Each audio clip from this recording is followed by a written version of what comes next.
that are on the dining room table. It looks very interesting about ballooning. With that, Jim, we will turn it over to you and take as much time as you need or want.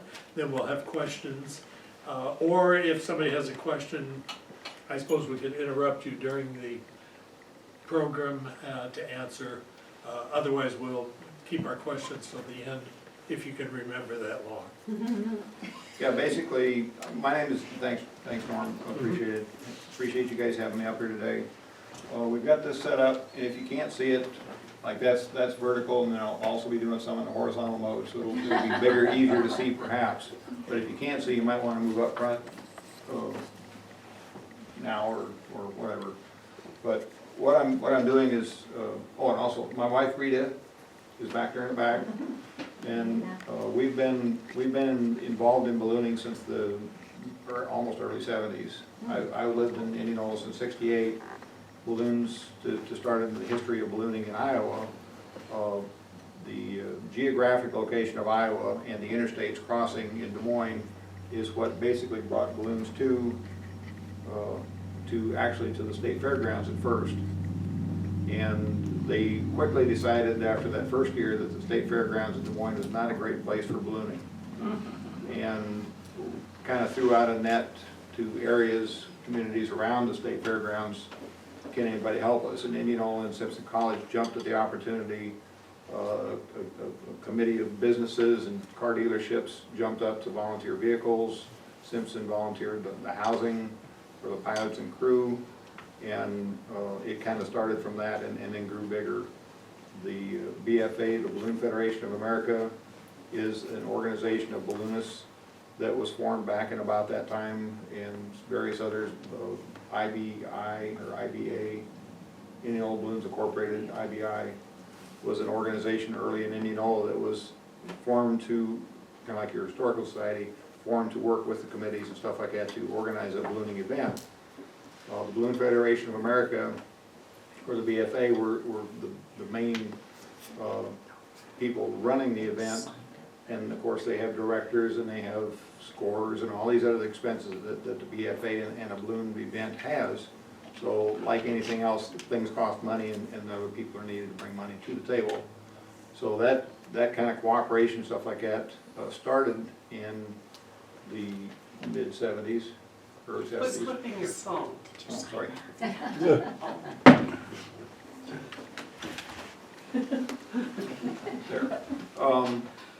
Anyway, it grew from there, and a lot of times when we were out traveling or whatever, even in Iowa or sometimes out in the country, we'll say, where are you from? We say, Indianola. Oh, that's the place that used to have the balloon event. Well, we've had a balloon event there since the 70s.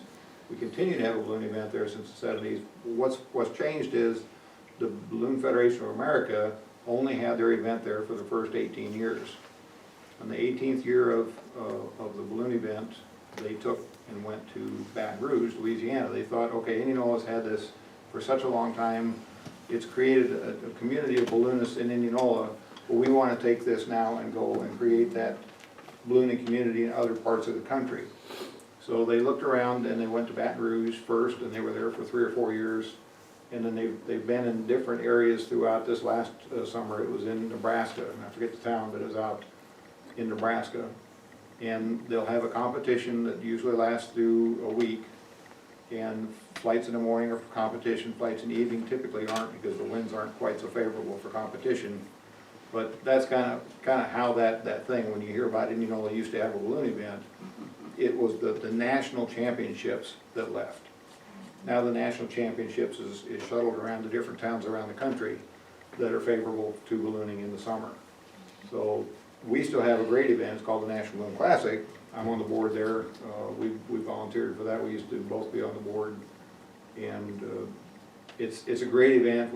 I'll have some more pictures of it. In fact, this is one from the Classic. I've flown the Wells Fargo banner for the last few years. To go back a little bit on our background, that's our third balloon? Third. We had another. Our first balloon was and I don't even have a picture of it, or I could get one. Our first balloon was an old aluminum basket thing, and you may see some pictures of that as we go through here too. And we bought it used, And the second one we got was a wicker basket, bought it used, and this one we bought it used. But anyways, we've had a balloon off and on. We had about a 10-year period where we didn't have a balloon. I flew for a guy in Galena that does the big ride balloons. And I was flying his during the year, pretty much as just one of his hired pilots. I show up with gloves and that's all I had to bring. It was a great job, I got paid for it, so.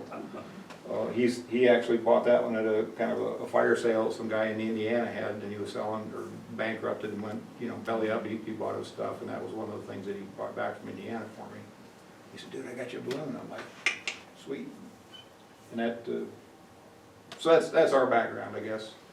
We've had our kids raised on balloons. We've raised our grandkids here in Indianola on balloons. Our youngest grandchild here in Indianola is, what, 18, 19? He's 18 in college He's now. going up at UNI, he's in college now, so we've been around for a while. We've got another set of grandkids up in Waterloo, or Cedar Falls, that the youngest is 8, 9, something like that. So there's 2 tiers. Anyway, we used to have 20, it wouldn't be unusual to have 20 kids on our balloon crew. And when I come out in the field and land, they'd be, you know, this horde of kids come off the road, you know, and boy, it was good. It was a great crew. And that's basically what you need for ballooning is great crew and cooperative people, and of course, like somebody was talking earlier, the pilot also has to be somebody that's nice enough that you'll want to go out and do that for them. So I've got kind of a mishmash of things here. That this isn't a PowerPoint presentation, but it is in somewhat of an order, and it starts with that, which is kind of hard to see, but basically that's a fire. And back in the old days, as you sat around and looked at the stars and the moon and you saw the sparks go up like that, eventually you think, you know, that'd be cool to go floating up and get in the stars. That's where the whole thing of flight came from, was I want to get off the ground, I want to go up. And they discovered fairly quickly, not quickly, but they discovered that if you put a cover, a sheet, or whatever over that, paper or something, you could fill it with heat and it would go up. And of course it may catch on fire, but it would go up, just like the leaves. You throw a bunch of leaves on a fire, some of them are going to go up. So they figured out, well, maybe if we can contain that in some kind of a thing, like a paper bag or something, this might work. And it built from that. And you see kids every once in a while, especially in Indianola, that have little propane burners, and they'll build a tissue paper balloon, put some heat in it, let it go, and off it goes. It used to be really popular back in the 70s and 80s. Not so much now because there's liability, you know, Yeah. everybody's afraid that somebody's gonna get hurt, but it started from heat. Fairly quickly after that, in France, wait a minute, that was good. The transition from the early balloonists, Rita's over there already groaning. The transition from this went to that. Anybody recognize that? It's hard to see. It's a movie clip. You know, she's groaning. 2001: A Space Odyssey. Anybody remember that? Oh, yeah. The transition between all the apes fighting and they're bashing each other, and the one guy wins and he throws the bone up into the air and it turns into that satellite and comes back down. Remember that? And then Blue Danube starts. No? Been a long time. We're gonna sit here and watch that the rest of the afternoon. if you guys- Anyway, that transition wasn't quite as dramatic in ballooning, but it almost is. To go from that fire to this burner is really an amazing story, and it really only happened in the last 50 years. 60? How many, what's math? 20, all 20, the late 50s, mid-50s it was being developed. And in the 60s, there was some rusty, really crappy, unsafe stuff. And in the 70s, it started getting better, like to where it would be something I would go back and fly today. But a lot of it, really not. But where it really started was back in Paris, or around Paris, in France, in 1783. This is a representation of what the first balloon looked like that actually flew people. And there were a couple paper makers, Montgolfier brothers, that designed a bag that could hold hot air. And they suspended it from, if you look, it's not easy to see from this picture, but maybe I can turn it this way and smooch it in. You see the supporting deals off to the side with the ropes and stuff? They would suspend this bag over a fire, underneath that stage is a fire, and fill that envelope with smoke, and off it would go. Well, they figured out, well, that's pretty cool, if we build this big enough, we can fly in it, and they were really working toward it, that was their goal, was to be able to fly. So after thinking about this and finally getting something that was big enough to carry some weight, they said, well, I'm not gonna be the first one to go, because we don't know if we can breathe up there. And it was a serious question. You know, you can climb a mountain, you can climb a tree, but there was really no way to know what happened when you got off the ground. And it was a serious consideration for them when they think, well, some of these balloons will go, we can't even see them, they go so high. So the idea of can we survive this was solved by these people pretty ingenious way. I thought the first passengers, oops, back this way, were actually, it's hard to see it, but the first passengers were actually a sheep, a duck, and a rooster. And not just by coincidence, they just didn't have, you know, the first guys out the gate of the farmyard. They were actually selected because of their nature. The sheep never leaves the ground, so it would be close to human. A duck does leave the ground and will fly relatively high. And a rooster is a bird like the duck and can fly, but doesn't usually get that high. So they were selected specifically because of their capability for altitude. So they put them in a little pen, and off they went, and sure enough, they all survived just fine. So then it was like, all right, now let's get some people in this basket. And if you look real close there, you can see the people there on the side, and their first thoughts were, well, let's get some prisoners, you know, throw them in, and if they make it, then I'll go. And somebody said, oh no, that's you chicken, you creep, you whatever. And if it's going to be a man flying, you know, somebody stepped up, I will be the first. And then another guy stepped up, well, I will go with him. And it was all this gallant, you know, bravery stuff. So anyway, these two guys flew, and they survived just fine. It went up, the balloon was heated from below with the smoke and the heat, and they went off. And I think they had an onboard fire, sticks and stuff, whatever. But it wasn't nearly as powerful as what this was.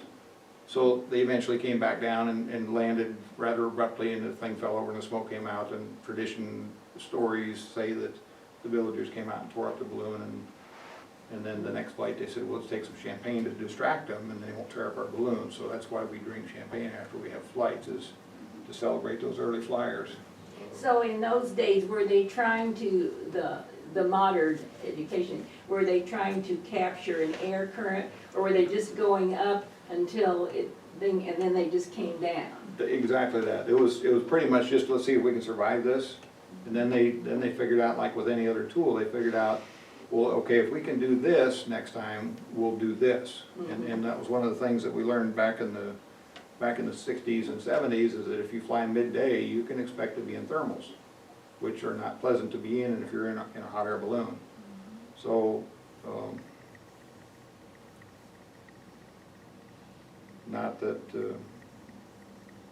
this is anything about thermals, but it is about today's weather forecast, and it's why I'm not in any big hurry to leave here. I was going to be trying to be packed out of here by 3, but today's forecast is for gusts up to 21 miles an hour until 5 o'clock, and then decreasing rather suddenly right after sunset.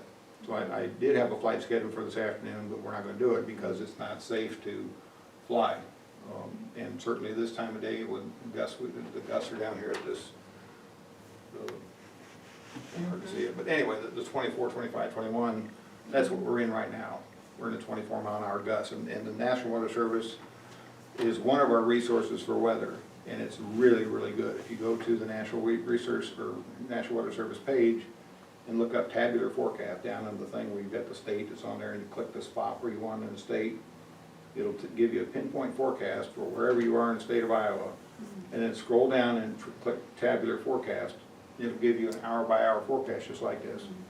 Does it also tell you the different levels? No, get into that. Well, how are you? No.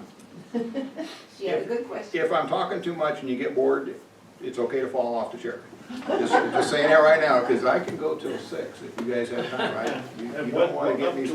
up to what gusts do you go? We, in part of the balloon ride thing is that we don't like to go if it's more than 10. Okay.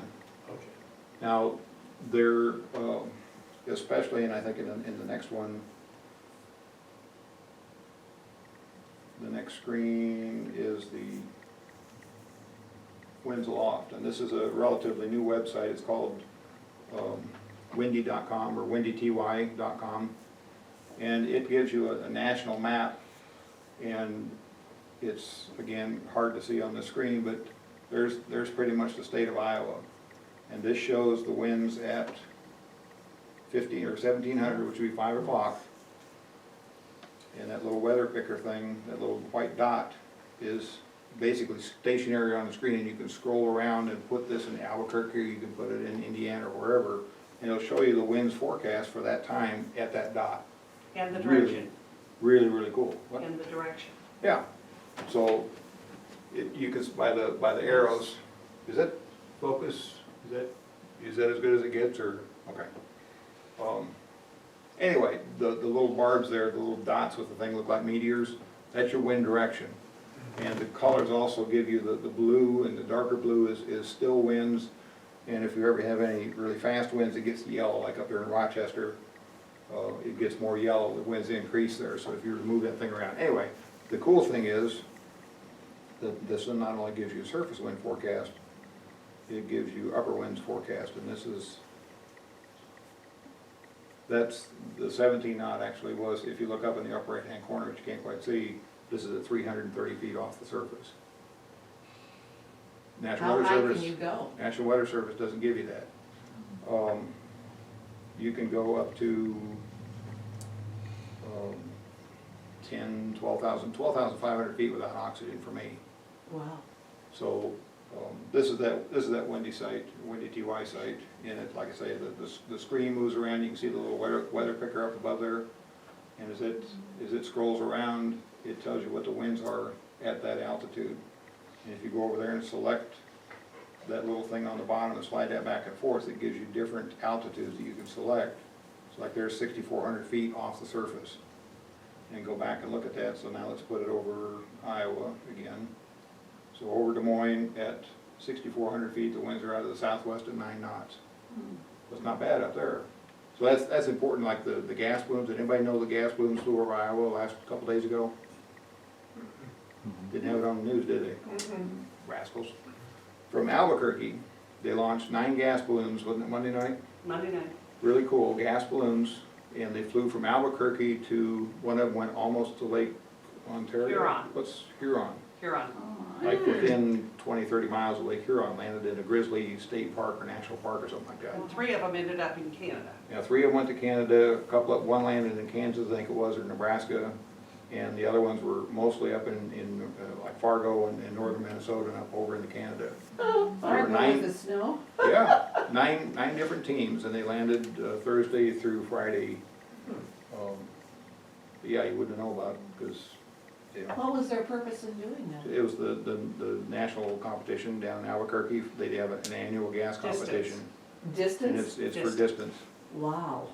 Okay. So, that kind of thing happened, and it's not as popular, I guess. It's more expensive, is the main problem. So what usually brings the gas balloons down? In both balloons, you've got a limitation, in hot air balloon, you've got a limitation of fuel. Right.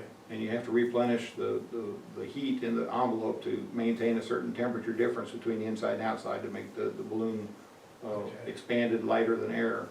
With gas balloons, you have a fixed amount of lifting gas in that balloon, and then in some cases, maybe 10,000 pounds of sand on the bag, or around the basket. Right. And as you get into the heating of the day, the gas will expand and vent out a little bit, and then you're left with, you have to compensate for that lack of lift by throwing out weight. So they'll throw out 15, 20 pounds of sand or more every day or whatever, I don't know what but they'll go through, the ones that flew across the Pacific from Japan to almost to Baja, it was 12,000 pounds, and the balloon only weighed 2,000 pounds. So they had 10,000 pounds of sand on that thing, Wow. and just barely made it. So it's, it's a pretty amazing sport, and just recently, the United States went from using helium to hydrogen, because helium is getting so scarce anymore, and it's very expensive, so scarcity and expense was quite the deal. Okay, so let's go into the history part of this. For hot air ballooning, after the thing in Paris, gas balloons were invented, and at that time they also knew about lifting gas, mostly hydrogen or city gas, natural gas, that kind of stuff was being used, and they found that that could be contained. The problem before that was they couldn't find anything big enough to put it in that was strong enough to hold it. So you could make a little gas generator and generate some hydrogen, but you couldn't do enough of it all at once and then hold it with something that would contain it long enough to actually get off the ground with it. Well, when the Montgolfiers made their hot air balloon, they said, well, maybe we could do something a little bit different and use it for gas ballooning. And they did that just recently after the 1783. Back in the next couple of years, they developed the hydrogen or explosive gas balloons. And in fact, the first guy that flew the hot air balloon was also the first aviation death about 2 years later. Because they were flying a combination gas hot air balloon, if you can imagine that, across the English Channel, and it didn't go well. And one of those guys was killed. So the hot air balloon, because of the lack of a burner system, kind of fell out of favor, and mostly up until, well, the 50s and 60s, it was gas ballooning. Even back in the Civil War, gas balloons were used on the lines to get up and observe. They actually ran a wire down from the balloon, and was the first aviation air-to-ground communication system was during the Civil War. And they had a little teletype up there in the balloon, and they would report down to the ground, 1,000 feet below, what was happening. So that's a whole other thing. And all this stuff is at the National Balloon Museum. If you ever want to go for a trip, it's got a lot of history. In fact, the lady that was going to be here is there right now. Becky Wiglin, the curator, was going to do this for me if I was too busy or whatever. She's there now. But this is probably the earliest type of ballooning. This was smoke ballooning, and it's really popular throughout the United States and other parts of the world at county fairs, state fairs, and stuff like that. This is just a little short clip of these guys.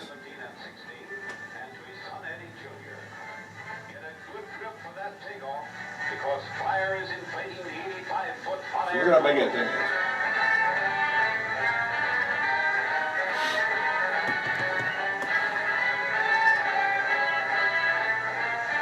Kids are off on a dangerous stunt, and up they go. Can you imagine? Hot air. Oh my gosh. Yeah. Acrobatics while they soar along. And they're all dangling from parachutes. So those are their parachutes above them. And how they release them, I don't know. They must have had some little string or something that they pull on. Mother makes the first jump. Then one of the sisters takes the parachute trail to earth.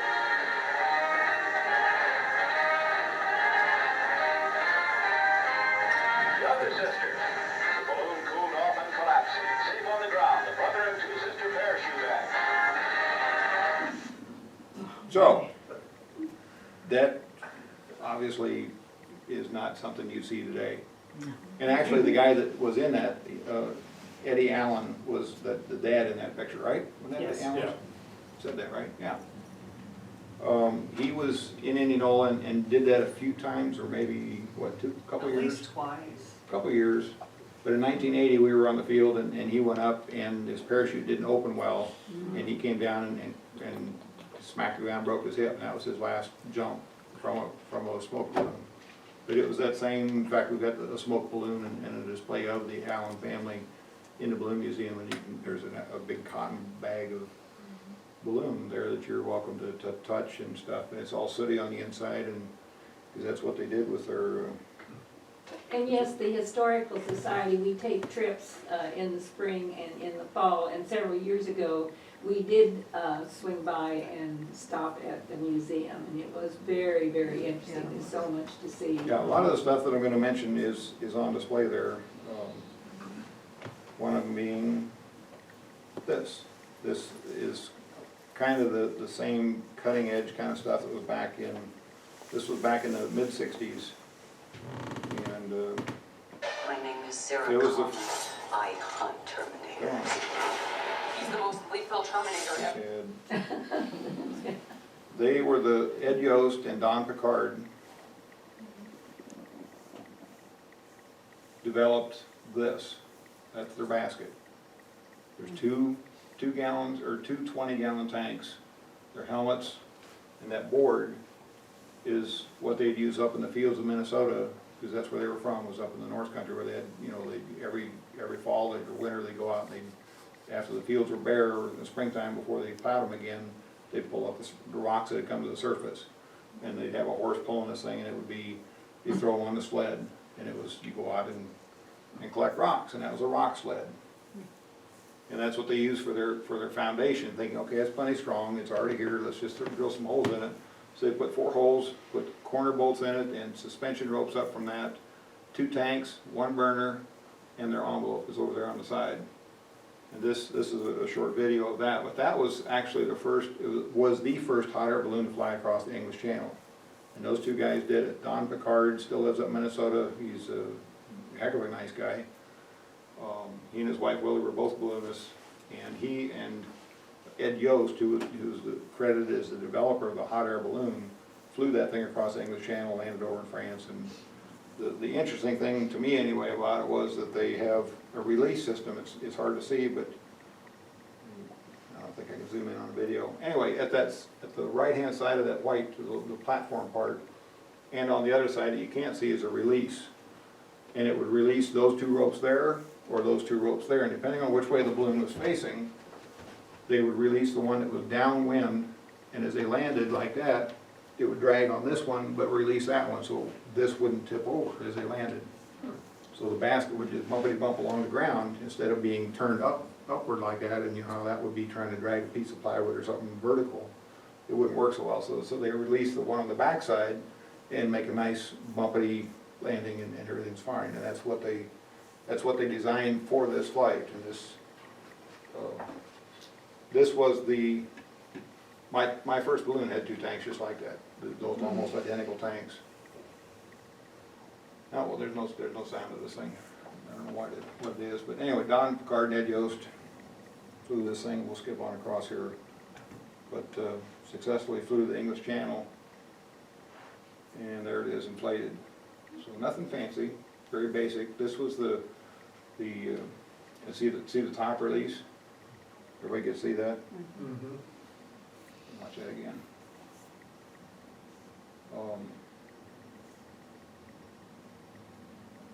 So then they came up to a little ditch or a fence or something like that, and the basket's flat on the ground, the cable's released, the burner and the hoses went up over the fence, and the envelope played there like that.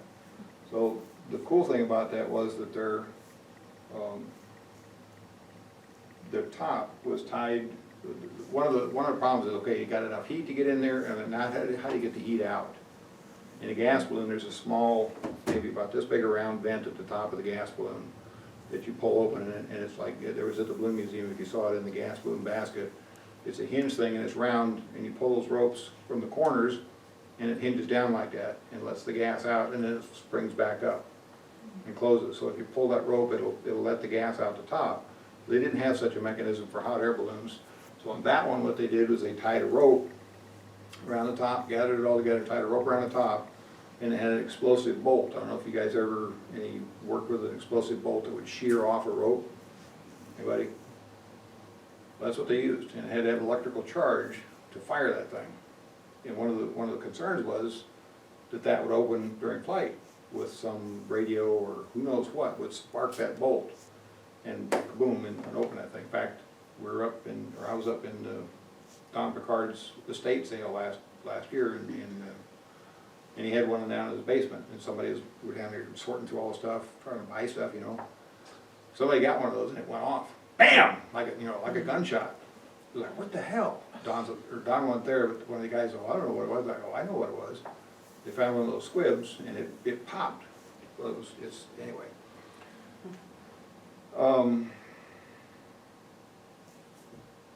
What they did, though, to fire that thing back in those days, as we all know, batteries were not great. You didn't have alkaline, you didn't have LED lights and all this electronics that we have nowadays.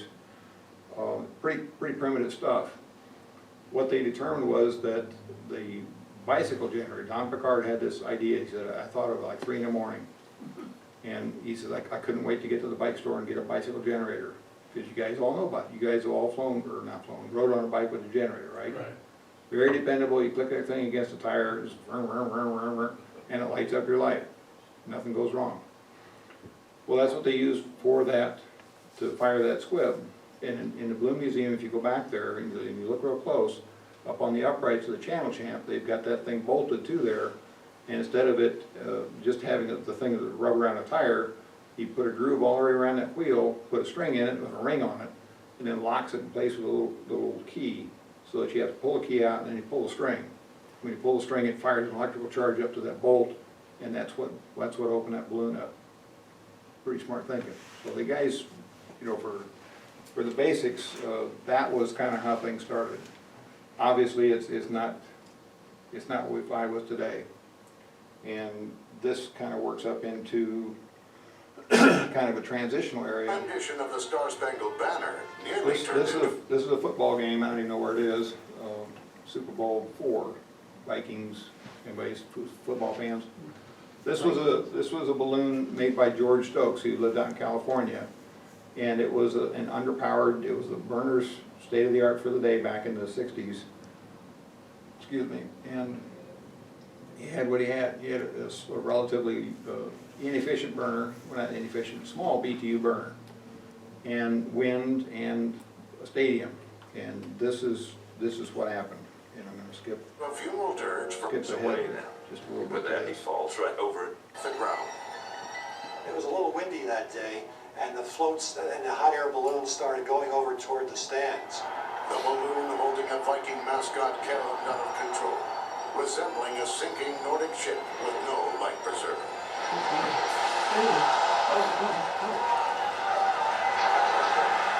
So it's not going well. The balloon got loose and dragged a couple of people through the stands, almost out of the stand. Fans in the stands began fleeing for their lives. The balloon then crashed in the lower deck, scattering terrified Southern belles who had just finished their pre-game pageant. Super Bowl IV organizers hoped to create a surreal experience, but this wasn't what they had in mind. Fortunately, no one got hurt, but it was pretty scary, and that was only the pregame show. When it didn't work, it could be disastrous, as was the Battle of New Orleans halftime show. They had hundreds of soldiers spread all over the field. So anyway, that was one thing. Now, what's happened since then, and probably, well, let's go back to the photo gallery. This guy here, Tracy Barnes, he died in January of 2019. In the early 70s, back when people were flying that, like Stokes and the aluminum baskets and the crappy little burners, Tracy Barnes came up with the Balloon Works burner, which is a triangular shape. All the stuff was triangular shaped. His baskets were triangular, his burners were triangular. And it's, if you've been to the museum, his is the one in the bubblegum machine, if you remember that, in the back of the main open forum or hallway thing. That's his balloon basket back in the back, the triangle shape. What?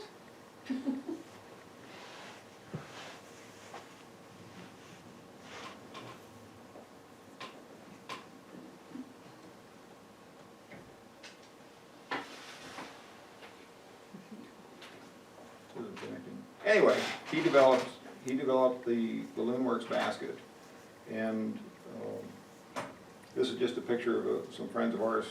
It's our anniversary today. It's a picture from Albuquerque this morning. And the typical balloon basket, if you can see that, is woven horizontally.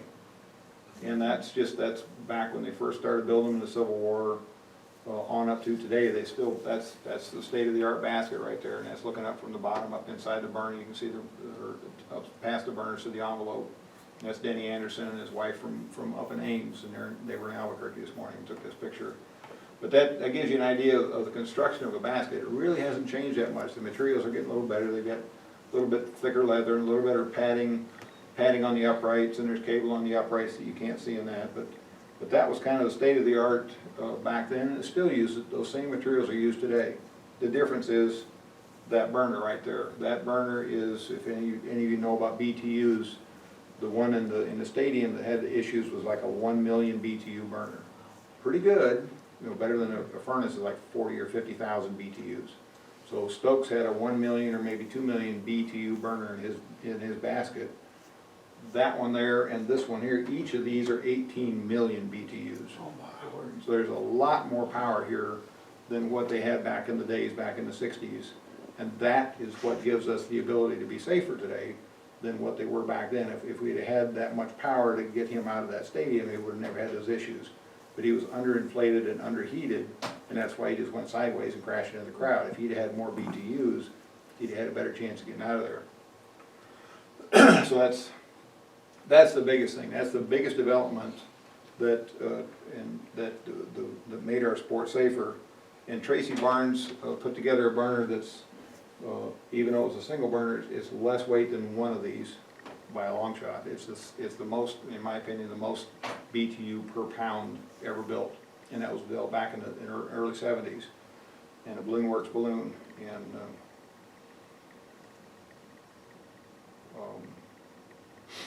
anyway, the next best thing was the ability to vent the heat out the top. And if you look up toward the top, you can kind of see that round thing. You'll see more of these in some other pictures and videos. But that's a parachute top. And Tracy Barnes developed that, and instead of patenting it and keeping it just for his own manufacturer's purpose, he let that go to all balloon manufacturers. You guys can use this technology. I'm not going to put a patent on it. I don't want to, you know, royalties or whatever. So the difference in having a pop top that blows and it just opens up, this is a deflation port and a vent, so if you're going up a little bit too fast or you're coming down, you heat your balloon and you overheat it a little bit, you can pull that parachute down and then let go and it pops right back up in place and it reseals. That's very cool, because when you've got this much heat, if you've got 36 million BTU of heat going up into that and you overdo it and you don't want that much, you need to be able to let that out quickly. And that's what that parachute top does. So that was probably well, that and he wove his baskets. I'm going to show you a little video of that. The baskets were woven with the wicker going vertical. And where was that right here? And this, I'm not going to show you the whole thing, but this is just there's the burner. Hi there, just going to shoot a video, give you all the detail on this basket. Did you see on, well, you can't do that. On the basket, it looks horizontal, but the little parts of the wicker actually go vertically. And the reason for that is, and there's videos on YouTube where you can look up a guy in Albuquerque hit power lines and slid off of them in a Balloon Works basket just like that, because it didn't get caught. So Tracy Barnes designed this basket to where the little pins are up on top, to have the uprights go up from that for the burner mount. And it's designed to be kind of a smooth plane, so that if you were to hit power lines, or like a friend of mine did a couple years ago in Creston, hit the back of a Walmart store, you don't get caught on it. It slides right over stuff. And that's proven and saved lives. Tracy was an amazing person. And as mentioned in my ad, I bought the... So, and this kind of gives you a look down inside of it. There would be a fuel tank in each corner, the floor. kind of tucked There's actually underneath. remnants. He had the uprights upside down, and then So there's tanks, the, and there's the uprights. uprights. If you look at the top of them, you can see. And there's springs on each corner of that triangular burner that go back to a pin, a metal pin that goes across those wooden things where that black tape is. And it's really simple. You kind of pull the burner just a little bit sideways and stick your thumb up there, and you can push that hook off the pin. Then it drops down because it's got a spring on it. And you do that the other two sides, and the burner's off. You put it back up, you spread the pin out, and drop it in, boom. It's easy to put up. You can have this assembled and inflated in half the time that I can do mine. It's just easy to do, and that was a cool thing about the Balloon Works. When they were sitting upside down, they just Yeah, started those to little clips rock are away. just simple stuff. Give you a And good that shot was of the burner here. Tracy's mantra was keep it simple, stupid. And those things are so, they can't come off. If you hit the ground really hard, it won't come off, it won't break. I've seen guys crash into the ground with those things. The burner's just fine. So that gives you an idea of the propane tanks. And then the burner, like I say, was about an 18 million BTU burner. So that's kind of how the things work. The other biggest advantage that they figured out with propane, here's a representation of a propane tank. The modern balloonists figured out, or Don Picard and Ed Yost figured out, if you took propane, which was relatively new back in the 50s, and put a tube down inside of it, instead of taking off the top where the vapor is, like what your barbecue tanks do at home, if you stick a tube down in the bottom of it to draw the liquid off the bottom, you still have the pressure. Instead of vapor coming out, you get liquid. And if you take that liquid and put it through these tubes, or on the triangular burner, those tubes that I should have left they have, these are actually fuel lines. So as that flame is coming out around these things, it's actually being preheated. The fuel inside, the liquid propane inside here is being preheated. The valve is way down here at the bottom. And when that thing hits those little jets down here, so bright. Down inside this thing, there's, I think, about like 20 little nozzles down at the bottom of each of these burners. You're welcome to come up and take a look at them afterwards. I wouldn't touch it because you get soot all over your fingers, but there's kind of an S-curve bracket down in there. And each of those little pins that sticks out is an orifice for the propane to come out. And when it comes out, it's vaporized and does a flame like that one that you saw there with Denny's. And I can do both of them with one hand, one finger on each, and tilt both burners with this burner. That's really cool. The old school ones, other than Tracy Barnes, you couldn't tip the burner at all sometimes, or you had to tip it only by moving the plate that was holding on to suspension cables. So the biggest things, the fabric obviously had to be improved. They figured out how to build a balloon so it wouldn't just rip apart. There's some people killed in the 60s and 70s from actually the balloon split wide open. And as they were flying over rotors in the mountain, either South Dakota or someplace, there was one or two people killed because the balloon split wide open and fell to the ground. So the fabric, the strength of the balloon fabric itself, and the netting, not netting, but the straps, the burner and the parachute top all came together, and we refined off of that. But basically, back from when Tracy Barnes did this way back in the day, that was probably the best thing ever done with the four balloon system. This is another one. This guy. Active fun. It has to be something different. So this guy, he's gonna show us how to flap a balloon. I don't know if you guys ever watched the firemen out in the days, or if you've seen a hot air balloon inflating. You know, we have those inflator fans, little 5 or 8 horse motors. You don't want to watch the B twins. It has to be something different. Anyway, you ever seen the B twins? They're groups that plays bands where he's like, shut up, Jim, just go. Anyway, that was what we just saw. They were in a nursing home, and one guy plays violin, and the other guy's they're really, really good. But back in the old days, if your inflator fan ran out of gas, or you didn't have one, and it was common, you'd have to flap the balloon. You'd have to have 3 or 4 people at the front of the balloon. I'll show you. And then you'd... Something guaranteed to give me a lift. And something with the essential quality of real fun. That's to say, it must be absolutely useless. Don't guess. I'll tell you. They're flapping cold air into a hot air balloon. The first slightly mad stage in bringing dead fabric alive. It's a lot of work. We've done it. Come with me, Five. I'll show you what we do. And they get a little We bubble. cut off the rip line on the top that started opening when we were flying. We use 2 strands in the... and 4 strands on the rip line. You come with me.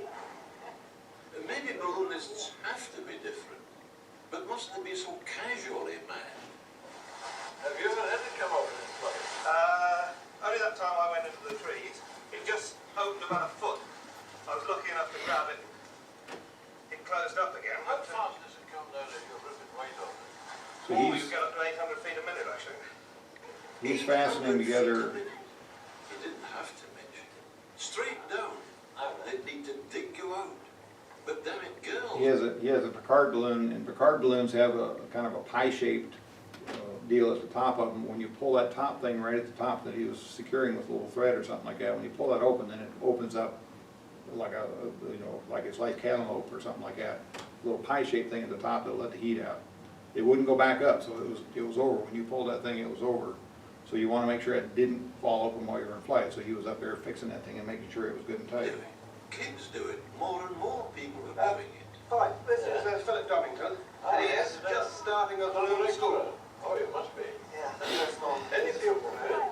Yes, we've got quite a lot actually. What kind of people are taking up learning?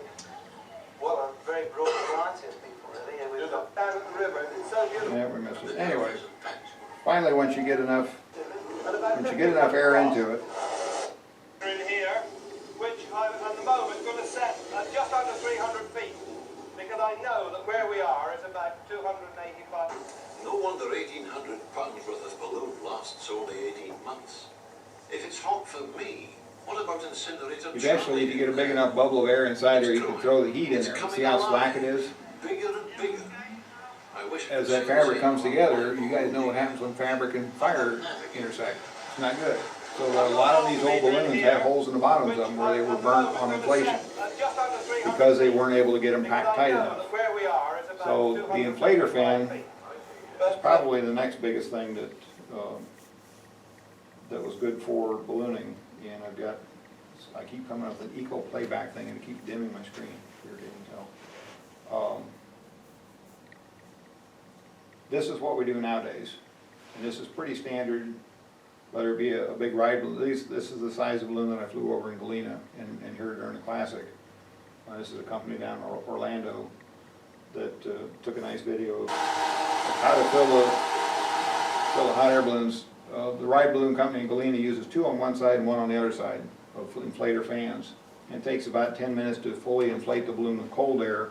And once it's nice and tight, see how it's a lot tighter than what that one that we just saw where they were trying to hand flap it? Once it's nice and tight and filled, then they'll throw some heat inside there and it'll continue to fill it, pull the fabric up off the ground and completely lift the thing off the ground nice and tight. Why is it going away? Anyway, that's what we do nowadays. Here's another short video of that kind of a thing.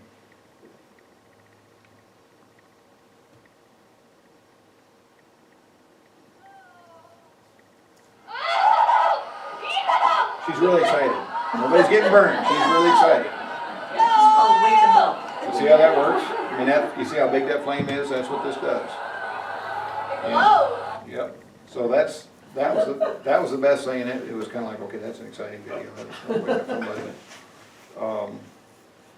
Here's another one here that looks at the deflation with a parachute top. See the parachute up on top? World famous aeronaut Laurie Spencer along with punk student Dave Franklin. Maybe not so much. Picture here. I'm Dave Franklin. You see that red line? That connects up to the perimeter of the parachute. How we let the air out of the balloon. You see that red line hanging between Laurie and Dave? So we're just going to watch here. We're going to look up inside the balloon, and you'll see a big old round circle. And David has got his hands on that red line right now. And See how it pulls down comes out of the balloon, and that's how we get away the air from it? out. If you were to let go of it, it would snap back up and fill that hole. The balloon starts to deflate. But and above then that the thing parachute, goes it's wide flat. open. There's straps that go across it, but it's a big hole, 30-foot wide hole in the top of that And balloon. there it all goes. And see how quickly that Just as deflates? neat as you It's please. as quick as what that pop top was on the Channel Champ. They flew across the English Channel. See how quickly that thing hits the ground? It's an impressive vent, and it will go back up if you don't want it to do that. Of course, if you pull it that hard, it will continue to deflate, One but of our Coca-Cola for just customers, so we're a off the small ground. vent, you can just pull it a little bit, you can pull it a lot, and it'll deflate the Coming balloon. down, the balloon's over on the side. And that, boys and girls, is how we get the air out of a hot air balloon. Yep. And that's how it works. I thought that was a pretty good video for that kind of thing. Here's one in motion. This is what your expectation could be, certainly on a day like today, Ultra One, featuring the when it's breezy like this. Come on, skip ahead, let's go. Alright, I'm gonna skip up to about 5 minutes on this. Okay, here they are coming in over this building. There's their chase crew. And you can see he's not moving really fast, but he's moving maybe 6-8 miles an hour. He's got a big wide open space. He's telling us where he's gonna be. He's gonna miss that, see the yellow fire hydrant out there? He's gonna miss that. This is a video taken by one of the passengers. So and they've been told to crouch and get their backs against the back of the basket facing the direction they're going, 12-mile-an-hour winds. So they're hunkered down. So they hit the ground, bumpity bump, the balloon lays over, or maybe not, I'm not sure if he lays it over or not, I guess he did. You end up laying down on the ground. So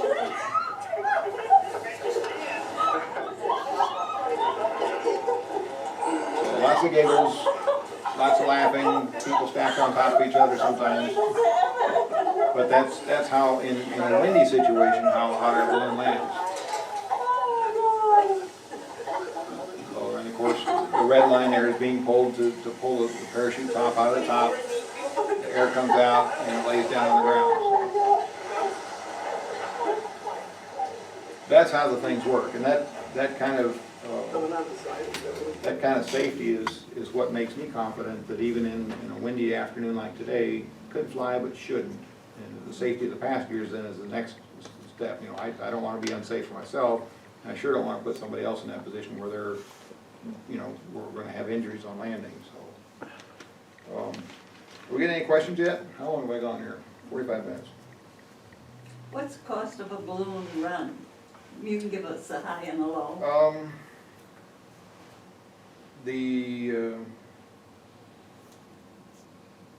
It's kind of like buying a car. You can buy a new car or a new balloon and they're about the same price, mid-20s to mid-30s for, you know, something that's got the whistles and bells that you want. If you want to go to a special shape like what you see in Albuquerque or here at the National Balloon Classic, your price could go way up, hundreds of thousands of dollars for some of those exotic special shapes like what you see in Albuquerque. Did anybody see any stuff, you guys, any web cruisers that look up stuff on Albuquerque this week? They had their special shapes rodeo yesterday morning, no, Friday morning. And let's just look up on there. While you're looking at that, I pulled out stuff that I had on my phone where I took screenshots for the gas balloons, and you'll have to come look at this closer. But it shows way down here, they left from Albuquerque, and here they were down in western Kansas, and then I was tracking them across the United States all the way up to Canada. Wow. Oh, that's cool. And so it tells us which balloon is which team, and there were 6 USA teams and 2 France and 1 somewhere else. I don't know where it was. But yeah, that's how far. Now this pink one down here at the bottom is in just outside Lincoln, Nebraska, and the rest of those are all up by Duluth, Minnesota. Wow. That was before they finished. I didn't take a picture of the finish. We were trying to let one of our nieces that lived in Duluth know that the balloons were coming towards her so they could go out and see if they could see them. So this is a Brad Teemeyer, that guy right there, he's a National Weather Service forecaster, lives up in Sioux Falls. And he is the head weather guy in Albuquerque. He also does world events around the world. And if you can get him, I think he's coming to our safety seminar this January, February. Heck of a nice guy, very smart, and is the most excited guy about weather I've ever seen. But he's been down there all week and took some pictures, and just going to show you some of the special shapes. I don't think he's got too many of them on here. But So when they start out and they have their plan, but then these severe weather conditions that, you know, practically the blizzard and so forth in North Dakota and everything like that, that wasn't part of their route, but what do they do to adjust to when sudden weather? great question, good segue, because we're about to get into that. I'm going to show you now that we've got all this stuff. If you want to do something fancy and spend a lot of money, Wells Fargo has this stagecoach balloon that is pretty amazing. So there's another side of it. In fact, some friends of ours just bought a special shape. There's Brad at the tower at the Balloon Fiesta Field.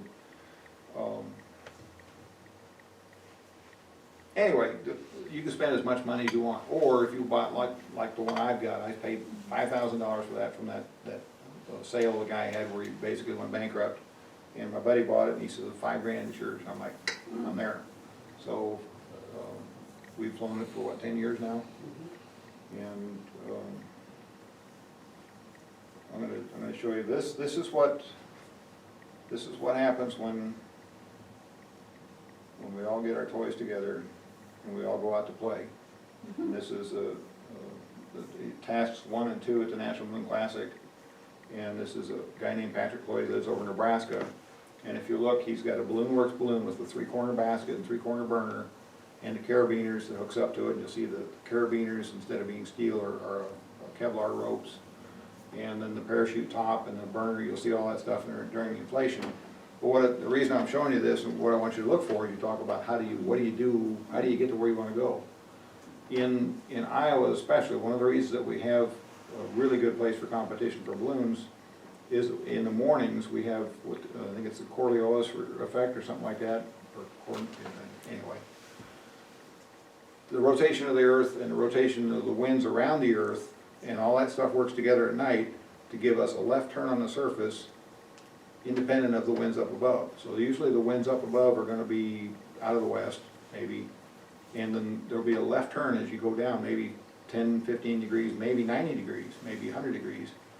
But it gives you the ability to go out and say, if I want to go to that candlestick and the winds on the surface are coming from here, but the winds aloft are coming from there, then I want to go over there and launch. So I'm in between those upper and lower winds. And I'll use that to turn left as I get over that way, or I go up high and I go to the right. And that's what this video is going to show you, is guys that will go up and down in those nice burners with, you know, the balloons and the nice safe baskets and all that stuff. I think he's got some rather non-offensive music on this. And if you look, as we get out to where the little cluster of balloons is out there, where that intersection is, you'll see our balloon inflating right below them, and he flies right over us. So we're right there. So the good thing is Patrick's out in front of me, because he's really good at getting to the target, so all I gotta do is follow him, right? It's, you know, sounds easy. It's not. But look, as the balloons are flying, you'll see them go up and they'll go really fast and go out to the right. And as they go down, they'll slow down and go left. This is sped up video, but when he gets to the target, it slows down again. But see how that turn happens when you go lower? You go lower, left, and slow. And you go up and you go to the right, and you go faster. So that's your steering. Now the target is right up where that yellow balloon is, and it's really down low, way up ahead. And that clearing right there, you'll see the balloons come down, and they'll turn left and make their approach into the target. In this case, they can't throw it. You see the yellow? See the yellow X right there? Do you have ground school or licensing at all? Yes. To get to this point, to fly in the Classic, you have to have 35 hours of private pilot time. You don't have to be a commercial pilot. You have to be a commercial pilot only to fly a banner or to fly somebody for hire, or do like what I'm doing here, where I've got a certificate that I'm going to promise to somebody else. That you have to be a commercial pilot. Private pilot, you can say, let's go fly and take passengers, but you can't take money for it. Same thing with fixed wings. So this is the little game we play in balloons. We have these little baggies that are about 2 ounces, and they've got a 6-foot tail on them, nylon tail, and we have to try to either throw them or, in this case, only drop. We can only drop straight down. So a lot of guys can come 100 feet from the target and throw their baggie way over that target and score as well as, or better maybe, than somebody that flew directly over the target and just dropped it. So this kind of takes the competition to a higher level to do the gravity drop. So you see them as they come in, all they do is drop straight down. There's no throwing in this one. And Patrick's up a little higher, he's staying there and he just dropped his out. Now they're going up to the balloon field up ahead, and you see again as they go up, different pilots have different strategies on how they want to get there. But they're all going to that same place. And you see them as they come in again and they're passing each other. And you see that parachute top open on the blue one? Because he's like, okay, there's somebody above me. And he bended so he wouldn't go up into them. So that's another thing, is you have to not run into people. So it's nice as you're passing over somebody, like in this one here, to say, okay, I'm going over or not. But there are collisions in air between balloons fairly often. And usually no consequence, because it's strictly fabric to fabric, or usually fabric to fabric. So we're coming up on the balloon field. This is the road just south of Highway 92, and then the next mile is the Highway 92. So Patrick's got a nice line into the target. He's anticipating, once he gets over there, he'll get a little bit to the right of the target and then drop down and come in low. There's the balloon field right over there. You can see the parking lot on the left, and then the sponsor parking on the right. About where that orange and yellow balloon is, that's going to be where the target's going to be. You see it out on the field. See the X right there above that little curvy road? So they're all working their way into that, and Patrick's in this one, and he's doing pretty well. He's going to come right over it. And I think this again was a gravity drop, but he couldn't throw it. So he's going right dead center over it. So did pretty well. And now they're going on beyond the target area and landing right there on the field. So that's what we do once we've got our stuff all together and we've got our balloons and our burners and everything's like it's supposed to be. That's the little game we play at balloon rallies. But normally if you get weathered out, like today you get weathered out, if we'd have had our crew all lined up and everything ready to go, we'd have gone to dinner. Oh yeah, and this is from the other angle. This is from that same X, looking at the balloons as they're coming in. This is kind of an interesting vantage point. It's not that same day they're coming in straight from the east, but this gives you an idea how close the scores actually get to the center of the X. I mean, it's competition. I mean, it's serious stuff.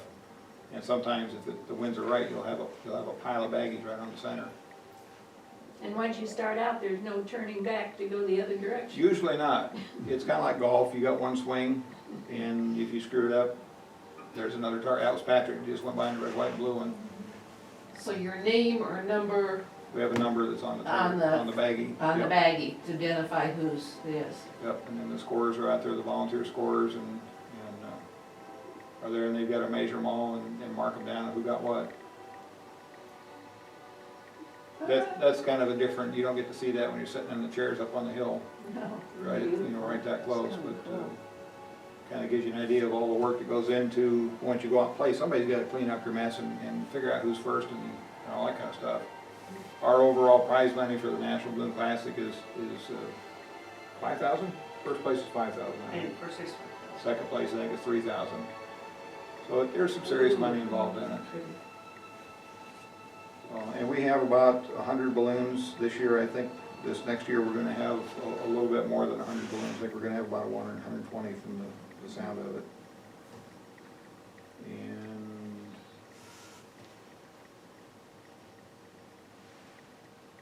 I think, I don't know what I was going to do. Are there any questions?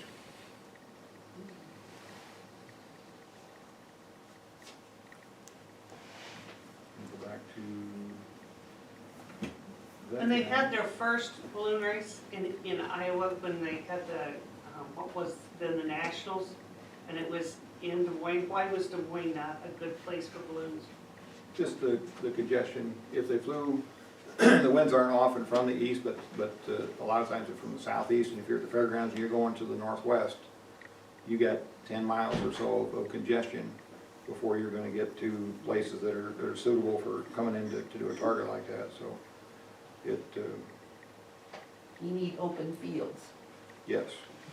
I'm going to go back and show you a little video from some of our friends down in Creston. And that's September 29th. Oh, here's what we do. Drink champagne. Yep. This is Garrett Hillary in the black T-shirt, and he came to our house 2 or 3 years ago. He got both his private and commercial. I taught him both, and he came and he stayed pretty much the whole month in between his weekends as a real estate agent. So he and his buddy, that's our grandson Henry, they're in a red shirt, but he and his buddy came, and he got his license in both cases within about 3 weeks. So this is what we do after the flight to pilots, not to passengers.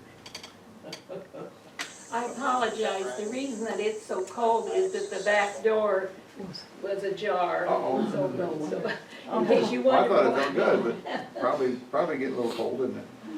This is what they call the balloonist prayer, and usually this is a part of the ceremony after your flight. Private pilot successful. Toast to you, the winds that welcome you to softness, sun has blessed you with its warm hands, bones so high and so well, and it's going to be alive to again back into love and earth. Congratulations.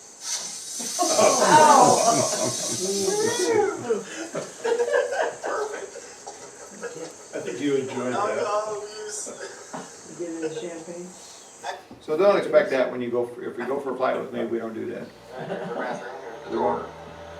won't. You don't care to see that. Here's the bathroom. Anyway, that's kind of that's proof positive, you know. Does Des Moines have a high number of restricted areas? Yes. As opposed to other areas? Don't stop on that one, Jim. No, I did just on purpose. The city of Des Moines has an international airport. 5 miles from the center of it out is you have to have radio contact and permission to enter that 5 miles. Right. And then at I think it's 4,400 feet above that, it goes out another 5 miles, so it's 10 miles from the center. And it's at about 1,100 feet above the ground. To go into that up to about 4,400 feet, you have to have permission from them before you go into it. Before you can enter it. So just like fixed wing, and I do have an aircraft radio, and I could do there, but we usually don't. They've got other things to worry about than the. What about the number of farmers that have asked for restriction? Yes, we have a number of farmers that have, for years, had balloons flying around their property in Indianola since the 70s. And there are some times where either they just have livestock that they want to protect, or maybe somebody drove over a tree and, you know, didn't say I screwed up something, and they got pissed off at them. They've marked their property as a red zone, and that's certainly understandable. If they don't like balloons close, they can say, I don't want you to land here, or they can say, I don't want you even within 500 feet, or I really don't like you and I got cattle and I want you at 1,000 feet. So they can kind of dictate what altitude they want us to fly, and that's not an FAA thing. That's just our getting along with the landowners, because we Right. have to get along with them to be able to have an event there. Are the wind turbines causing problems? Yes, they're ugly. No, but I mean, no. Honestly, I've never flown around wind turbines. I don't think they're any worse than trees, but they're bigger. And I don't, you know, a lot of people say, well, you get sucked into them, they create turbulence. Well, no, they don't. They are a victim of turbulence. As wind goes by, they rotate.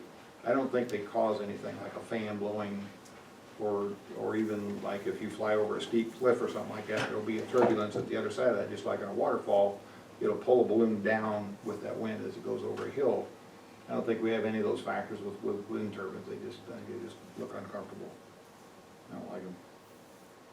I'm going to show you this just as if we have, this is our friends down in Creston. This was after the night glow, where we all stand up and light them up at night, and it's kind of pretty, but this is our little 50-second video of all our kids and the crew packing us up.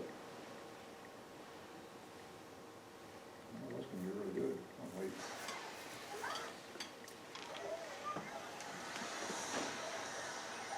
Kind of hard to see where there's a line of kids. It's better.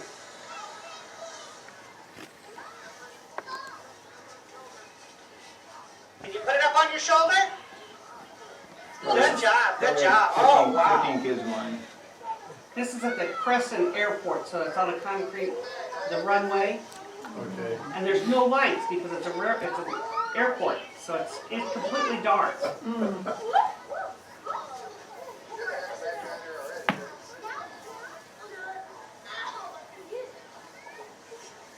So the kids are out there and they're picking the balloon up to get ready to put it back into the. That is why we love Jimm Fromm. So the total envelope weighs about 265 pounds dry, and as you pack it up, it doesn't matter whether it's folded pretty, it just needs to go back into the bag, and it's hard to do, and certainly more than what one person could do by themselves. Well, you could, but it's really hard to do. So it's nice to have, the more people, the better. And they're a great sponsor down there. We really enjoy going to Creston for stuff. Any other questions? Did I miss anything? I don't think you missed anything. I got this phone and we can go anywhere you want. You guys mess with your phones like that? You go to YouTube and look at things? You're on the computer and you can do it on the phone. This little interface here we were talking before we started. The interface between this phone and that is like about 12, 13 bucks on eBay. And all I have to do is just pull down my screen and it says mirror screen. You just touch on this screen mirror thing. And as long as that thing is plugged into a projector or your TV or whatever, you can broadcast whatever's on your phone, like sharing pictures from your vacation. So I can go into my pictures and I can show, these are the screenshots from what I did today. You know, all the other silly little things that we've done. Whether it be, what are we doing here is we're seeing? Probably nothing. Camera. Everybody take your hoses off your hose bib out the back of your house? Because it's gonna freeze, and if you don't take that thing off, it'll freeze and cause you trouble. But anyway, that kind of stuff can be shared really easily between a phone and a projector or your TV. If you ever want to share your photos with somebody, get one of those, and that way you get really bored to death for hours. Oh, wait, we got more pictures! And they go, oh, all right, well, I guess that's enough. I think there's cookies out there. Yeah, coffee. And I sure appreciate you guys having us up here. I'm glad I didn't have to rush away and worry about trying to fly it because it's just too windy and I'm. Yes. So Thank you very much. We're like-